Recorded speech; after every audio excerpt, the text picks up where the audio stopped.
ఈ స్టైల్లో బొంబాయి కరాచీ హల్వా ట్రై చేయండి. టేస్ట్ అయితే చాలా బాగుంటుంది. ప్రాసెస్ కూడా చాలా సింపుల్. ఏంటంటే స్టవ్ దగ్గర నిలిచి అలాగా చేసుకోవాలి తప్పించి చాలా బాగుంటుంది టేస్ట్ అయితే. ఒక బౌల్లో ఒక కప్పుతో కార్న్ఫ్లోర్ తీసుకొని ఆ కప్పుకి 2 కప్పులు వాటర్ వేసుకొని బాగా మిక్స్ చేసుకోవాలి. ఫస్ట్ ఒక కప్పు వేసుకొని బాగా మిక్స్ చేసుకోండి ఉండలు లేకుండా. తర్వాత 2వ కప్పు వాటర్ కూడా అందులో వేసుకోండి. అదే సేమ్ కప్తో 2 కప్స్ షుగర్ తీసుకోవాలి. స్టవ్ మీద కడాయి పెట్టి అందులో షుగర్ వేసుకొని అదే కప్తో 1/2 కప్పు వాటర్ వేసుకోవాలి. షుగర్ బాగా మెల్ట్ అయిపోవాలి. మొత్తం ఎక్కడ కూడా షుగర్ లేకుండా అంతా బాగా మెల్ట్ అయిపోవాలి. అంతా బాగా మెల్ట్ అయిపోయిన తర్వాత ఇంక మనం కలుపుకున్నాం కదా కార్న్ఫ్లోర్ వాటర్లో, ఆ వాటర్ కూడా అందులో వేసుకొని దగ్గరుండి బాగా కలుపుకోవాలి. స్టవ్ సిమ్లోనే పెట్టుకోవాలి. కొంచెం యాలకుల పొడి కూడా వేసుకోవాలి ఆ షుగర్లోనే.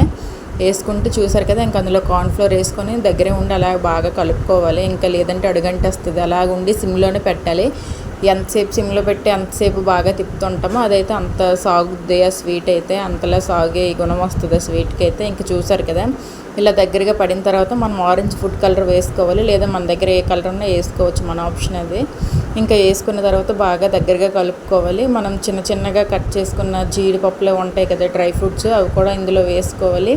ఒక కప్ తీసుకున్నాం కదా పౌడరు, దానికి 1/2 కప్ వరకు నెయ్యి పడుతుంది ఇందులో అయితే. వేసుకొని అలా కొంచెం కొంచెం వేసుకుంటూ బాగా కలుపుకోవాలి.